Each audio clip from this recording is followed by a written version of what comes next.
Welcome, everyone, to Music Junkies, a podcast about people sharing extraordinary stories about how music has impacted their lives.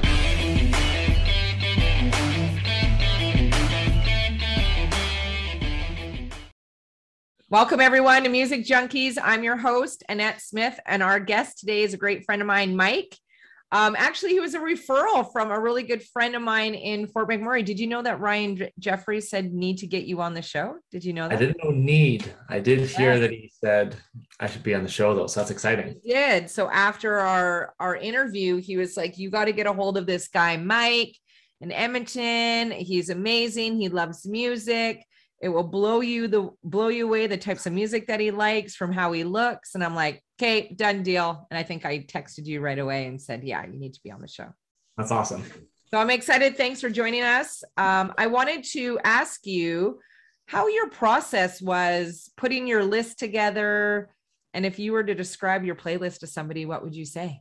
Yeah, so I tried to go with when in my life I was introduced to these songs. And more so like not so much the song, but like where it tied into certain spots of my life. So early on the list is like more influence from my dad. So obviously he's a big music guy. He played guitar.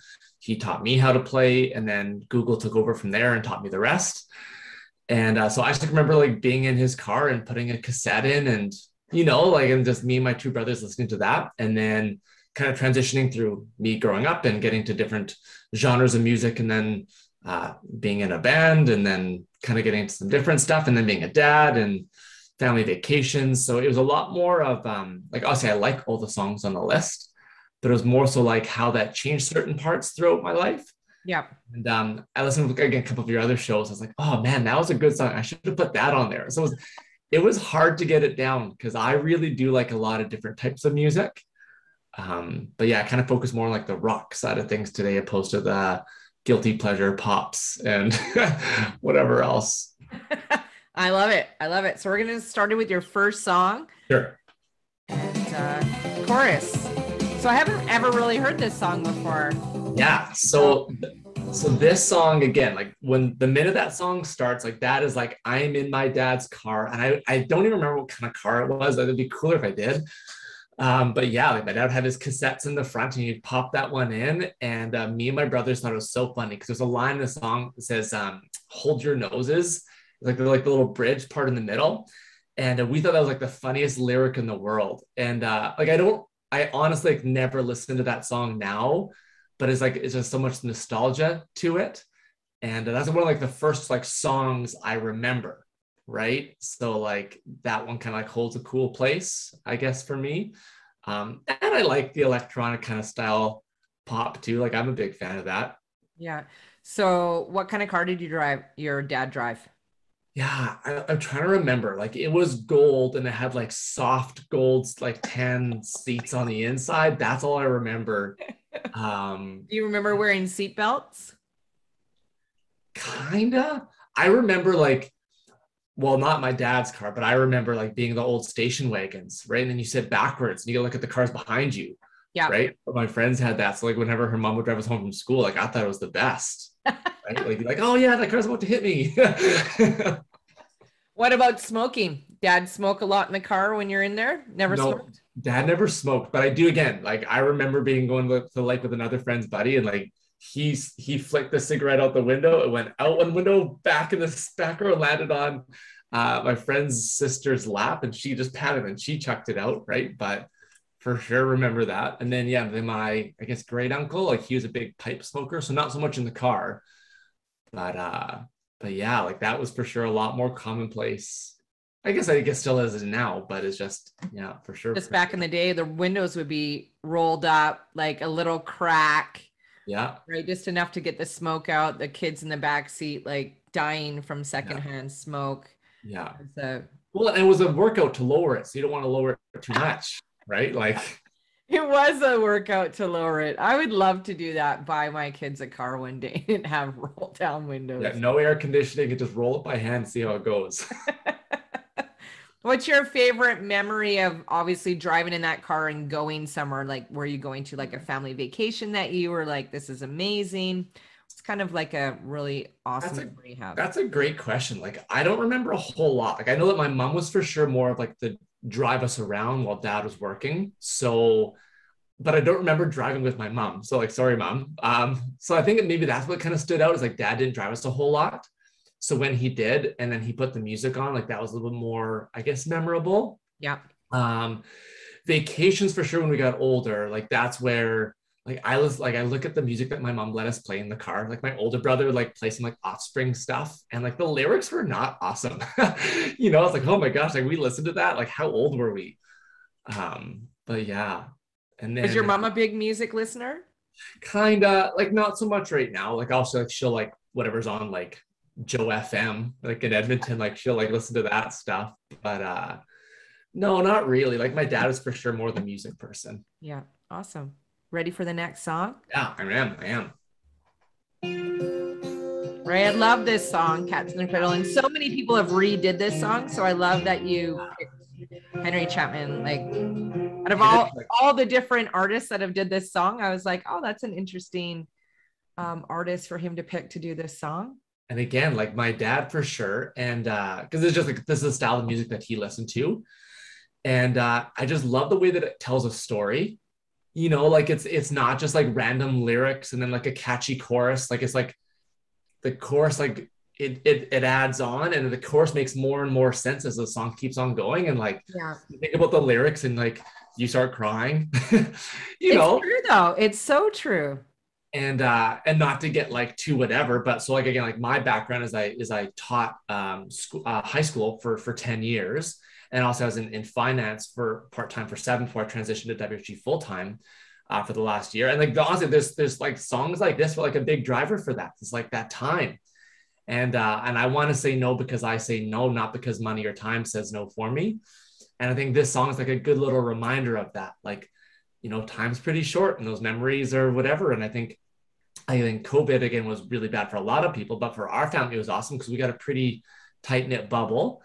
So we got to see, you know, my parents a lot, and they were able to watch our kids. We got to see my father-in-law came over to help babysit, and just, you know, those little moments, I'm cherishing them. And like, 'cause I know that like, you know, my dad's getting older and I want to, you know, enjoy that as much as possible. So for this song for me is like, like I remember my dad playing it a lot and like in the style of music. And then as older that I get, now that I have kids, it's like, oh, like I'm in that middle spot now, right? So I make sure I'm making time for both my dad and for my son and daughter. So it's, yeah, definitely an emotional song. It is.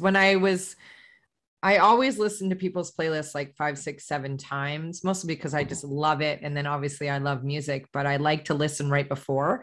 And this song gets you so emotional. I'm like, oh my God, pick up your game here, Annette. Like you got, you're going to be bawling on the interview. What's going on? But it is because I feel like we just run through life. Mm-hmm. Right. And we actually had a trip booked to go to BC, and my family's there, and I haven't actually seen my dad since 1997. Like, wow. Just crazy. And so like I'm listening to this song and we just canceled our trip to BC, and I'm like, oh my God, like this COVID shit needs to go away, obviously. Yeah. But making time, right? Your life is always so busy. Yeah, and making time, but also like when we are there, like make sure that we are present. Cause like I am a full-on addict to the cell phone, right? And I know it, but that doesn't make it any better. So it's like, yeah, so you gotta be where your feet are too. That's right. So just because you're physically there doesn't necessarily mean you're mentally there. And that's for sure something I gotta work on. But the song is a nice reminder of that. Yeah. So you're saying that your dad played guitar a lot. Mm-hmm. So more acoustic, more electric. Yeah, way more acoustic stuff. So like, I don't know if you know Valdi or not, the artist, but like, so like, he's like an old, like folk kind of artist. So my dad would be up, he was up in like Rat one day. And then like at U of A, like the room at the top, RATT, it's like the bar on campus. And but I guess like Valdi had like a jam session up there. My dad got to like jam with him one night. And like, he talks about this like forever. And that was probably like 40 years ago, 50 years ago, but for sure acoustic, right? So he like, and he had a really cool acoustic guitar that one of us stepped on and is broken, and we really want to fix for like a present. And then he had a really cool classical guitar that he played a little bit with the nylon strings. And then he has this 12 string that he's had forever. And I just love the sound of a 12-string acoustic. And then recently he just bought himself like a nice little gift. He got himself like a nice new acoustic guitar. And he's an electric too. Like we bought him an electric guitar, but he for sure likes, finger picking on that. And there is again, pros and cons of COVID. But like our son was just like being like a nightmare, like when he was like 2 trying to go to bed. So then we'd have Jajusz, that's what we call him because we're Polish. So Jajusz would then call and then would sing him a song before bed. So my mom would like hold up the FaceTime and my dad would like play guitar and like would like write songs for them. And like, I can't do that. I'm not that good at guitar and I definitely cannot sing, but yeah, he's for sure an acoustic guy and likes to just jam and play whatever. I love that. So you now started playing guitar. So what is kind of your go-to guitar song? Then you're like, oh, you walk into a house, you're like, oh, guitar. Yeah, I can totally play this song. And you grab it. I'm pretty bad. Like I can play stuff. So like, cause I got into guitar and then when I got into a band with my brothers and then eventually just brother, I switched from guitar to bass because 4 strings was a lot easier than 6. And the single strings were a lot easier than playing chords. So for sure, like, I don't know, like there's some easy stuff to play. Like it's like you play like Smells Like Teen Spirit is always like an easy one to do. Like Fruit is really easy too, right? Yeah. A lot of guys do that. Taking Care of Business is a nice, cool, fun song to play. Yeah. I like mess my way through the leads a little bit, but usually if I have the guitars there, like I'm not picking it up if someone else is around, I'll leave it to somebody else to play. But you ever played a song for your wife? No, she doesn't like when I play guitar because I'm not very good. Like I'll pick up the guitar, she's like, oh, put that down. My kids like it when I play just because like there's noise, but my wife's like, yeah, you're not very good at guitar. You should probably not play that right now. That's awesome. Yeah. Right. I think she'd like it better. Next song. Okay. Sounds like a theme, right? Yeah. AC/DC Thunderstruck, which is a great intro to a song. Like, Angus did such a good job. Like, I think, so like, again, like being a big sports guy, like I played everything growing up. Like football was my main sport though. And just like, whenever there's an intro song, like Thunderstruck's like one of the 4 songs picked, right? So like, it just like reminds me of sports. But again, when I got into electric guitar, like loved AC/DC. I had a bunch of friends who loved it. And so like trying to learn that intro of like, how do I do these like hammer-ons and pull-offs and just like, I can barely do it, but I loved Angus Young. So I traded in, this is bad, but like I had my first guitar was a PV Raptor Plus, like the $150 guitar. And when I was my first year of university, I had extra student loan money. So I went to Long McQuaid and bought myself an SG, but I didn't have enough money to get a Gibson. So I got the Epiphone. And, but yeah, like I got like, I wanted a cherry red, but they didn't have it. So I got myself a black SG, just like Angus Young, and tried to like play some AC/DC. And then, yeah, then I got a different SG. And then now I got a Gibson now that, again, I rarely play. There's like a too expensive guitar that just sits in my basement. But yeah, like for sure, AC/DC was like, that was like, when I started playing guitar, especially like electric stuff, like that was like the band where I wanted to like, for sure, learn all the rhythm parts because they're pretty easy and iconic and memorable. And then try to learn the Angus Young parts. But again, like dexterity to learn those solos, I don't really know if I have that. Or the patience to practice, I guess. That's right. So a lot of your playlist is kind of punky. So were you like growing up, is that kind of your influence? Is that what you loved in high school? High school for sure, like, but not junior. Well, I remember my older brother loved like, again, like Pennywise and Bad Religion and The Offspring. Bouncing Souls. Yeah. So like, and I didn't want to like it because he liked it. You know, okay. And then my younger brother liked it. I was like, well, you just like it because Matt likes it. And then for a while, like especially in junior high, like I liked a lot of rap. Like I got a gift from my brother's girlfriend at the time. She gave me the Eminem album, which was like not appropriate for like a grade 7. But, like I really got into like Eminem and Dr. Dre, and I got into rap. And then later on in junior high and then high school, I kind of got into that pop punk. And then around that time too, I think grade 11 is when I got my first guitar. Like I had acoustics and stuff growing up, but I didn't really play them. And then there's one Christmas that all 3 of us got guitars. I think I was grade 11 that year. And that's where I for sure got a lot more into punk because it's easy to play. It's easy, right? You got your 4 chords and you can do a power chord. You can play a song. So especially for a drummer, like a punk is pretty easy to play. Yeah. Oh yeah. So what were you like in high school? Were you a good boy, bad boy? I was good. I was a total like jock. Like I look back, it's like I don't know how I had friends because like all I wore was tearaway track pants and my football jacket. Like, I had like the champion tearaway ones just in case like a basketball game broke out or something. Like I don't know why I had tearaways. But yeah, like I would say I was like popular in terms of like I got along with like everybody, but I wouldn't call myself cool. Like I look back at my pictures, like I wasn't cool, but I played like everything. Like I played like in grade 10, I was athlete of the year, played football, rugby, basketball, track. Like I did everything that way. Yeah. Um, Steady girlfriend through high school, or were you yeah, grade 11 all the way to the first year of university. So there's almost No like way. almost 3 years. Yeah. Wow. Yeah. So you're fully committed when I you was. Yeah, I was.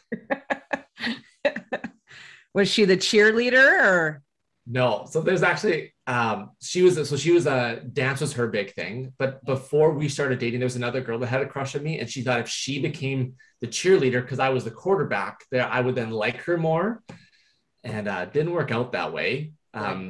Didn't no, but she had to find. so was she more like a stalker or no, I think just like a healthy crush, but she found someone who was a lot more because she liked like the rock things, and she actually found someone who was like in a much more successful band than I was in, so I think it worked out for her in the end, anyways. Yeah. so you were a football player, play guitar, were in a band. Holy, it's just like every woman's dream in high school. Yeah, but I look like a loser though. Like I look at the pictures like, oh man, like people talk. Did you have long hair, short hair?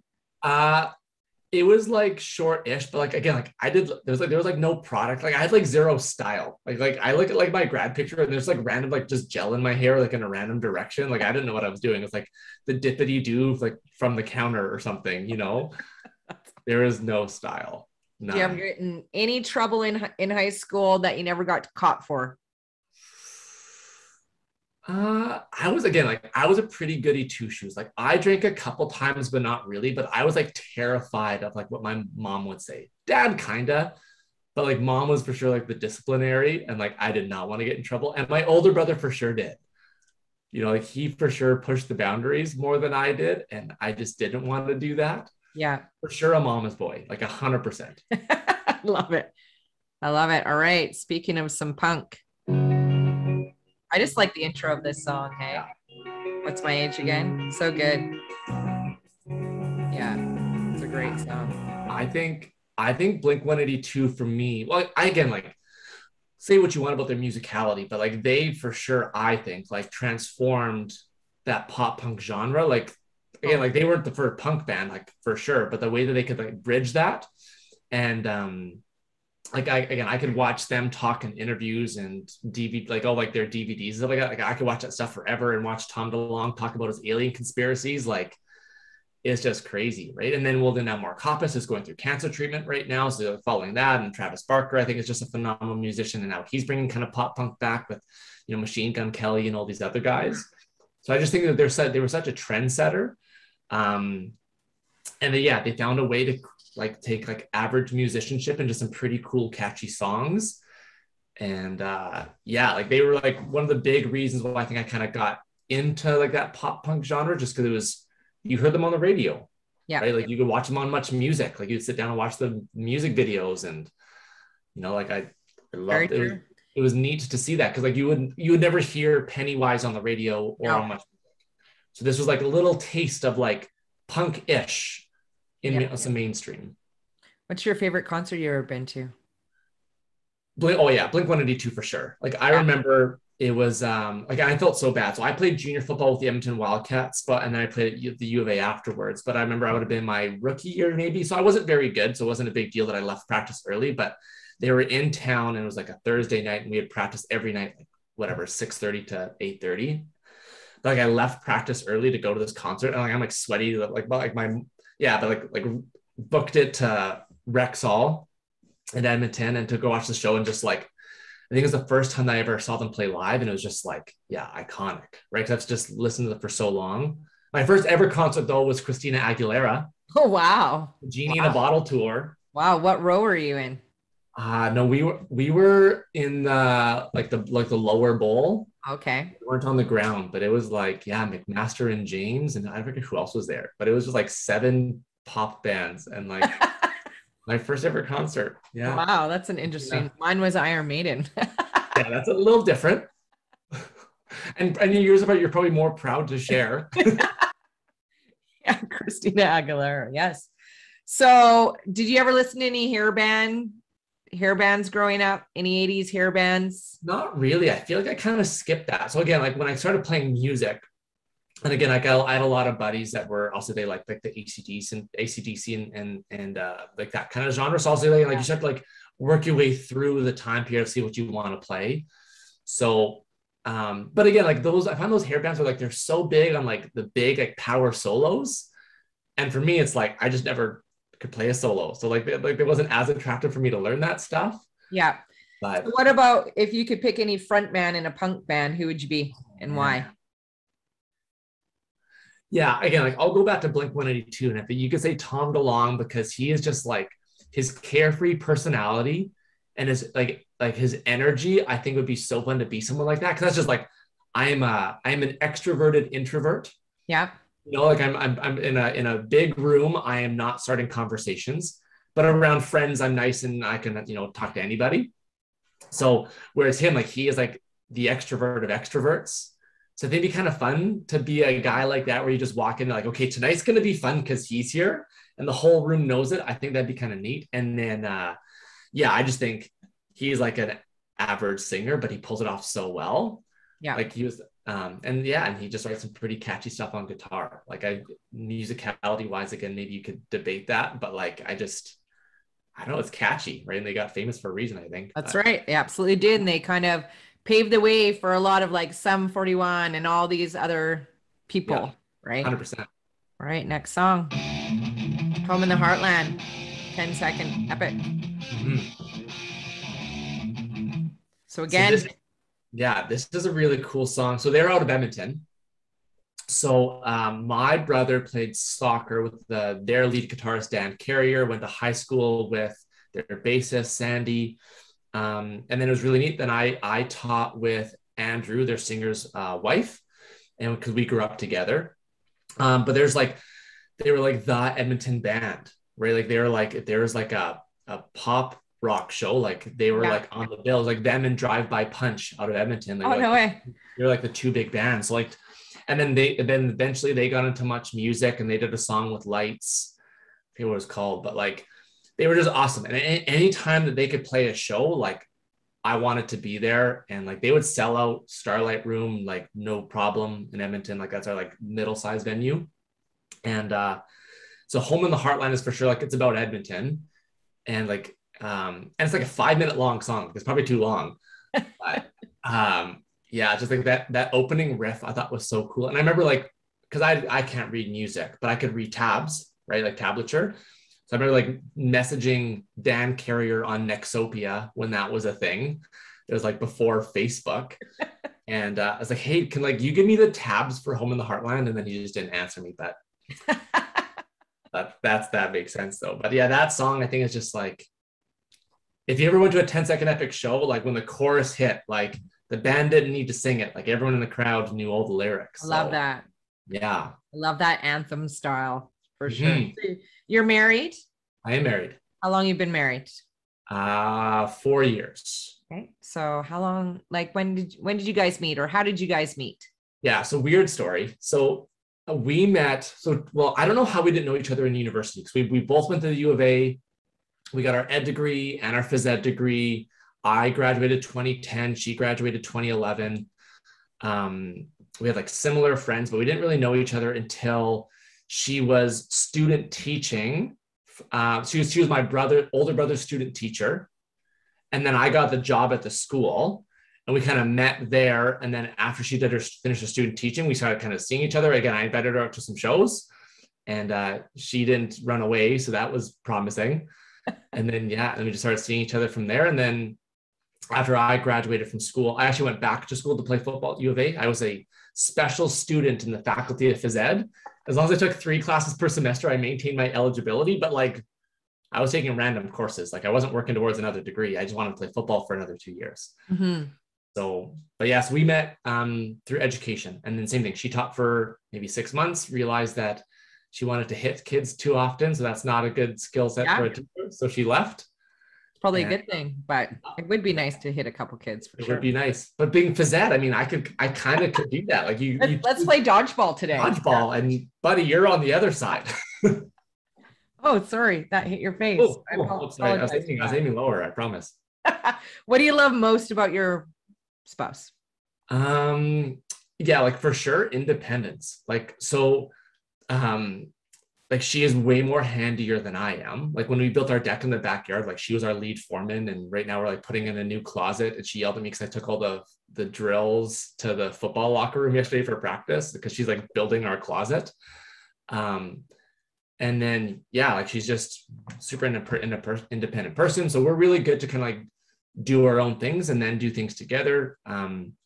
Especially like playing sports or coaching sports. Like before kids, like I would go and coach high school football, and then on the weekends I'll go play like touch or flag football, and then she would go coach ringette and then play ringette, right? So we were both pretty good at being supportive of that. So that part's been awesome. And again, like the fact that she's been so supportive of me, you know, quote unquote, throwing away a teaching career and a permanent contract to go chase the business opportunity. She's been really good for that support too, right? And you're a parent. You have 2 kids. 2 kids. Okay. How old are they? 3 and 1. Okay. So what is one thing that they've done where you've been like, what the fuck? Like, really? I think the first time where they like shit up their back and you're just like, you're so little. Like, where did this, was that in the lungs and then it worked its way down? I think that was wild, right? Yeah, that actually is wild. And then you're like, I need to double diaper you, I guess. Or like duct tape the top or something. I don't know. So what have they taught you so far? So you have a boy and a girl. Boy and a girl. Okay. So what has your son taught you so far? Like I would say I've always had like a pretty good patience level. Like I think like that was like one of like my superpowers as a teacher. I think I had pretty good rapport building and I had pretty good patience. But for sure that, right? And like I'm a big audiobook person. So like I want to learn anything about everything. So like, and so I think one of the parenting books I was listening to, because it's everything's grain of salt, right? Everyone's got their own opinions. But the one thing again is like you have to acknowledge their feelings first, and you got to like treat them with love. And you're just like, but do I have to? You know, or like, can I just like body slam them really quick?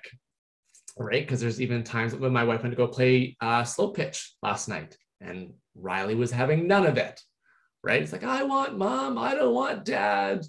Yeah. Dad, go play slow pitch. I want mom to be home. And you're like, oh my God. Don't leave. Right? So like, yeah, like approaching them with like that love and that patience. Yeah. Because in the moment, like in hindsight, that's the rational thought, but in the moment, that's not what you're seeing. Like you're seeing red. Yeah, for sure. Right. So yeah. And what about your daughter? What do you think your daughter is going to teach you? Oh man, to not worry. I don't know. Like she's pretty wild. So she's adventurous. She likes to sneak off into certain places. So maybe attentiveness. Like I'll blink and all of a sudden she's like gotten around the gate and now she's like upstairs in like my office playing with something. I was like, how did you get up here? Like I swear it's been 30 seconds and you sprinted across the house. Like little ninjas. Yeah, 100%. Because you know when they're quiet, that's bad news. Yeah. Because loud, I know where you are and what you're doing, but quiet, like you're being sneaky now. Yeah. I'm excited to see what else happens though. Yeah. They're so young and they teach you so much. This is the fun part, right? You're in kind of that really, it's like you want to smack them around stage, but like they teach you so much and you're like, I don't even understand where you learned that or where'd you get that or why are you even doing that? That's so bizarre. Why are you doing that? My son, we went to sport ball. It's like a sport camp. My buddy owns a franchise in Edmonton, maybe in Alberta. I don't know. Anyways.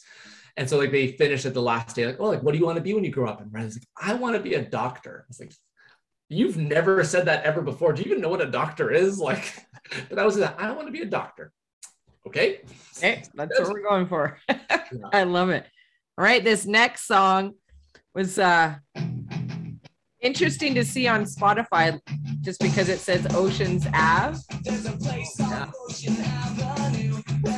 And everything was like, oh, whispers and sea voices. And I'm like, I don't think this is a song that he's looking for. Yeah, that's when I take my warm baths. That's what I like to listen to. When is the last time you took a bath? Oh, I'm not a bath person. Like I took one maybe like a year or so ago because I thought it'd feel nice because like my body was really sore. Yeah. And then she's like, you get in there and you're like, well, now what do I do? And like you just feel like, I don't know, like I didn't like being naked in the bath for some reason. I thought I was like naked in a pool. Like I should like, do I need more bubbles to cover me? Like no one's in here, but I do love, like I could sit in a shower for like an hour though. Yeah. Like I don't know what it is about that, but like showers like my favorite part of the day. Do you know who Kevin Jolly is? Yep. Yeah. So he is a big bubble bather. No way. Massive. Loves bubble baths. Huh. So why do you love Oceans Ave? I think the big part of that song was again like how that pop rock kind of got to mainstream, and then seeing the bands that I liked now on the radio. Like I remember watching Yellowcard play live so many times at Reds in West Edmonton Mall, and the fact that they, again, like their drummer was like this super energetic guy with these long dreads, and just like he just like hit his drum kit so hard, and they had the violin in the band, and that was kind of a cool little thing. Yeah. And again, like I thought they were so good at writing like these little like these like power pop punk anthems. I think Ocean Avenue is for sure one of those ones, and the intro is like super easy to play. Like if you can like, they like do like they like drop the top string down, so like it's like a drop D tuning, so it's like the 4th fret, the 2nd fret, and just open. And if you could just like palm mute that, like you can play that intro. And again, it kind of has that story of like, as it kind of goes through the song a little bit. But again, it's for sure the idea of like, hey, I like punk music, and this is like the poppier side of it. And now this also, and that's on like people that have never heard of like, never listened to rock music. Because again, I think a lot of my friends for sure like rap, right? So there wasn't a lot of rock. What's one thing that somebody might not know about you? I can wiggle my ears. Oh, like I don't know if you can see. I can see. Wow, that's impressive. Yeah. What else is something I can do? Well, yeah, and I think that's one thing too that even like Ryan brought up is that like I played like in a pretty like heavier band, right? Like I played like pretty aggressive, like screamo metal stuff, right? So let's talk about that. So you guys started a band? Yeah. So me and my brothers started a band, my brothers and I, whatever the proper English is. And when right when we started playing guitars, so I would have been, I think 16, and my younger brother would have been 13, older brother 19. So my older brother got a bass. So it was like Hanson's, but like more metal. Yeah. But not at the time. We weren't metal at the time. We were for sure like pop rock because we first like a lot of like Blink-182, New Found Glory kind of stuff. Okay. And then my younger brother, hands down, was the best musician. I mean, he had some different health stuff, so he didn't go to school super often. So he just be at home playing guitar all the time. But he was like, I mean, that's what he is. Like that's like his job more or less now. Is he like writes? He's like in a band that's, I don't know if I can talk about their contract because it's not done yet. But like, you know, they're organizing their tour all based around COVID and their album release and whatever else. And he produces music for a bunch of other artists, and so, but we got in that pop punk kind of side. And then just the way these things kind of shook out, my older brother wasn't in the band anymore. Then I slid over to bass, and then we slowly kind of got heavier and heavier over time as band members started to change, when singers would change and drummers would change. And at the very end, like we were like pretty heavy. So I don't know how that happened. I think it was just when you take on new band members, you get that influence. And we just happened to find people that liked heavier music, and we kind of would have like the pretty singing vocals for the chorus and the heavier stuff for the verses. What's your band name? We were called, at the first we were called Starry Starry Night, and it was awful. And we were terrible. We had extra shirts, and I had to like donate them to Value Village because I never wanted to look at them again. And then when we kind of got into the heavier stuff, we were called The Great Valley from Land Before Time.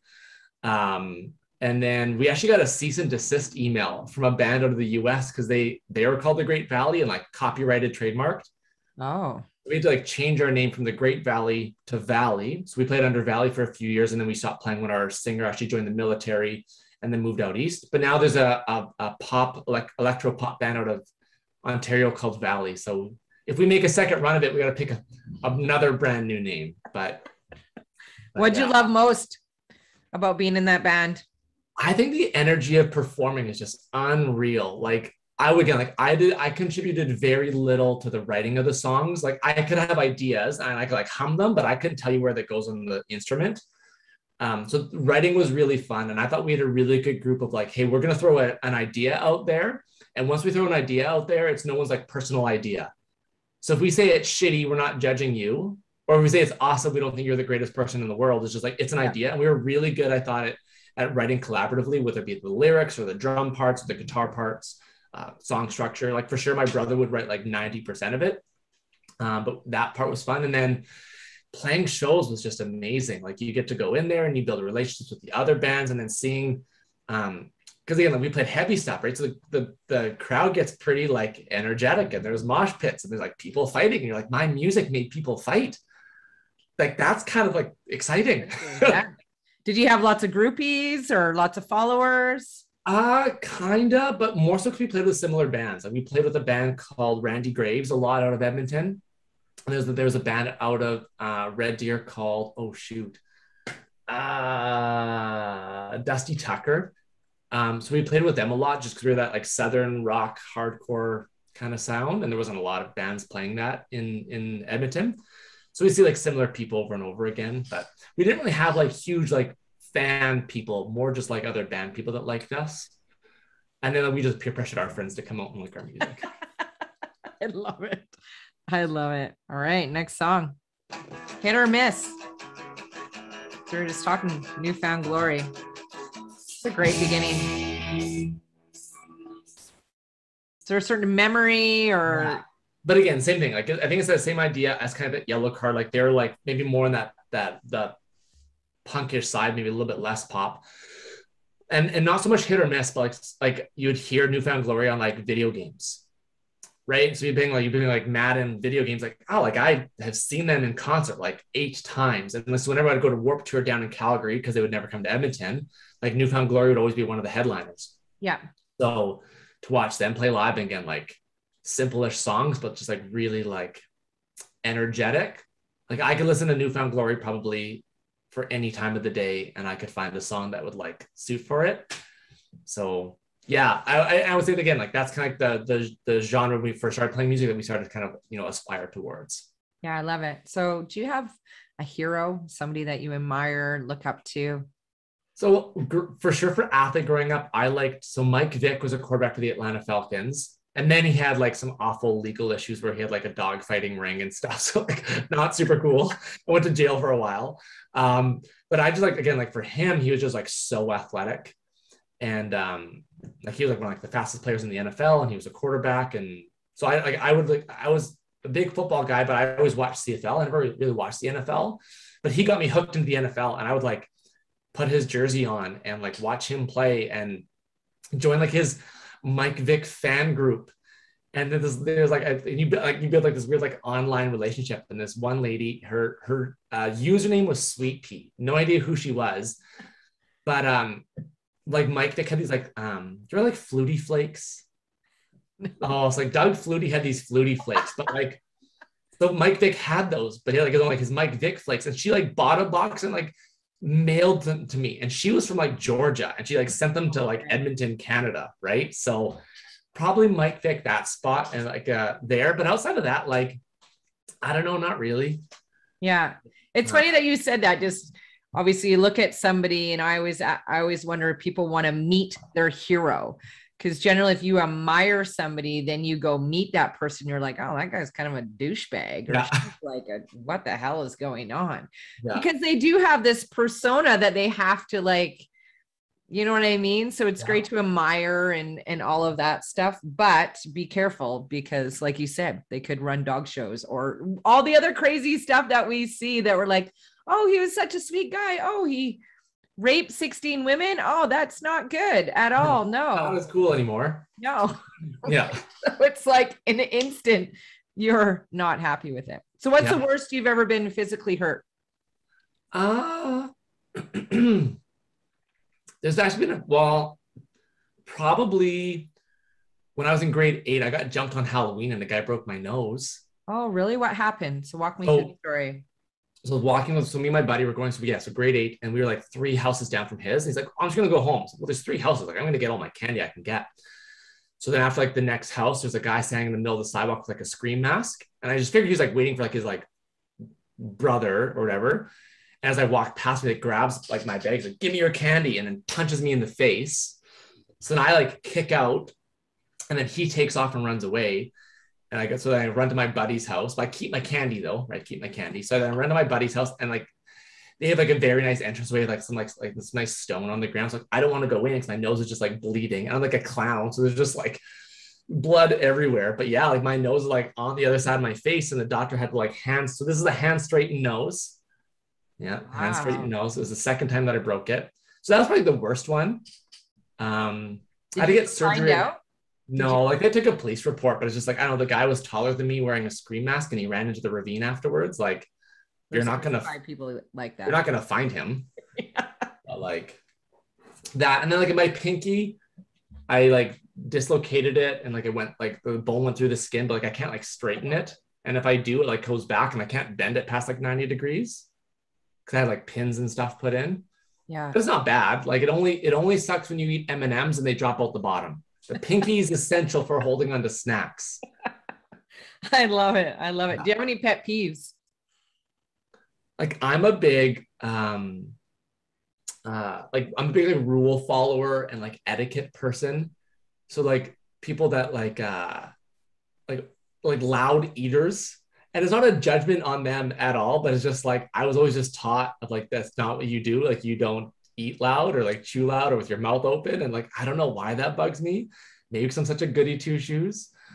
But yeah, and then like I like things to be like ordered in a certain way, and like not like an actual OCD, because I know that's like a clinical diagnosis, but like if things aren't lined up and like things aren't square on my desk, like it kind of bugs me a little bit. And like now it's kind of messy right now, but even still, like I want my pen to be parallel with the sheet of paper.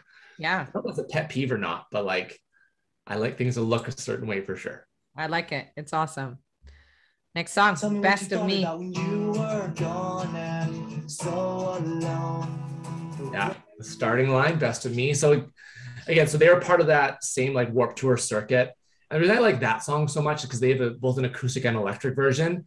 And for like years, the acoustic version was my alarm clock. Like back when you had to like download songs to your flip phone, like it was like, and you had to like cut it to like a 15-second clip or whatever.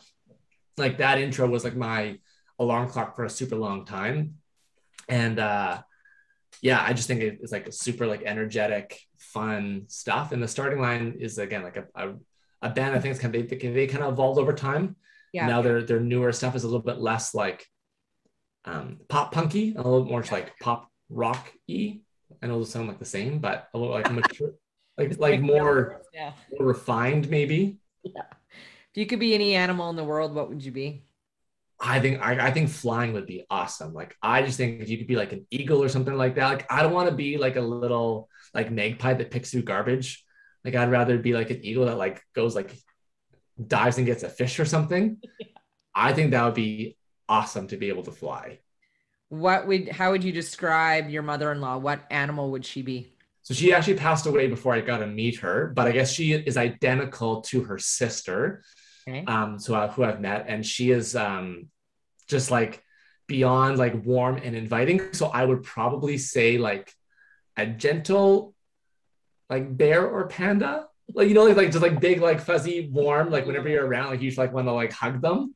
So I would say if I got to meet her, she probably would have been something like that. I love it. I love it. All right, another kind of mainstream Fall Out Boy. We're going down some Fall Out Boy.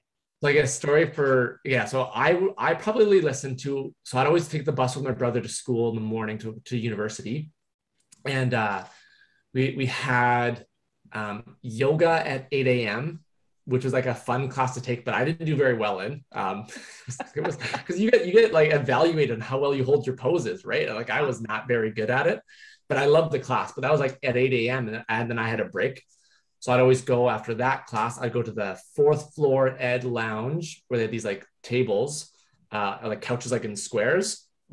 And I would just like lay on the couch and listen to like Fall Out Boys, like that album, like on repeat. And a lot of times like I'd fall asleep and I'd wake up and it'd be like people like sleeping around me, which is kind of weird. But that part. And then my brothers and I, like, that's like the first time that like we like recorded.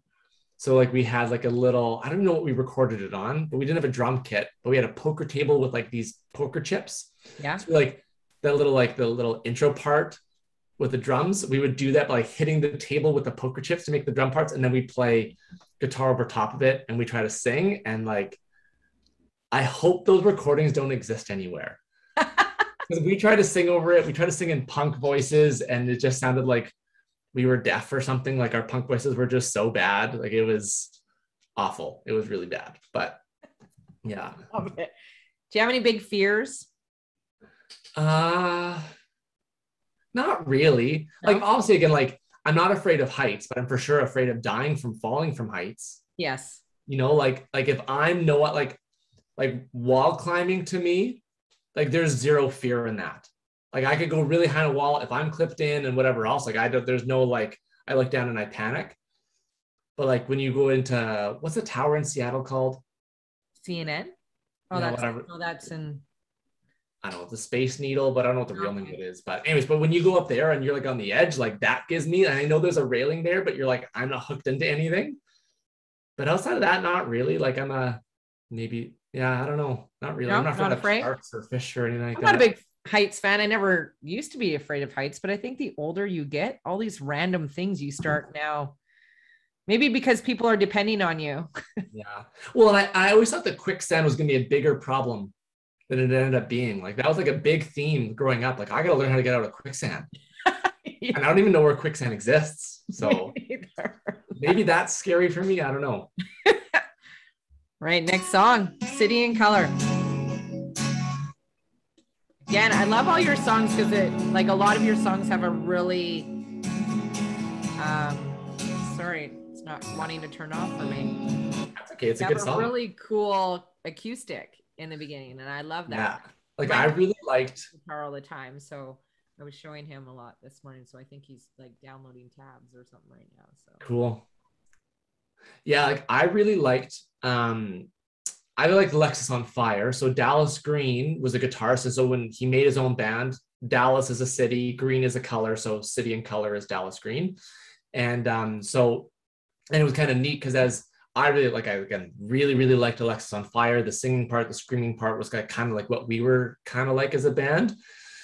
And so when he got to that acoustic spot, it was almost like permission that I could like soft music again. You know, I was like, well, if he's in like this iconic Canadian hardcore band and he plays acoustic, like maybe I can also like acoustic. yeah. Like not that you like need that approval, but like kinda. And I like all of this stuff.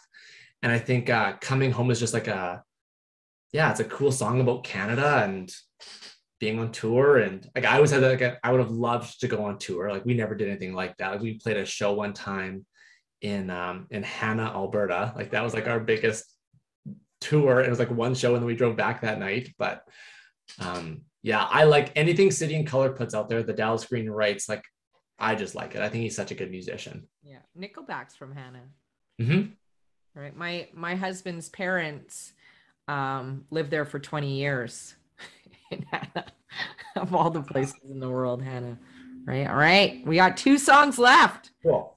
Banana Pancakes. Never heard this song before. Really? Jack Johnson.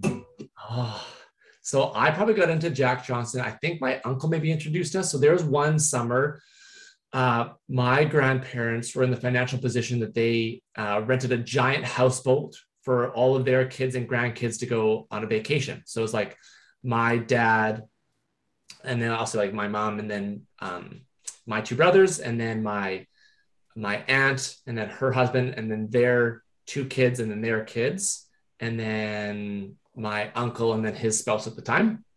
So, and like we just had this huge like double-decker boat, and it was just like awesome.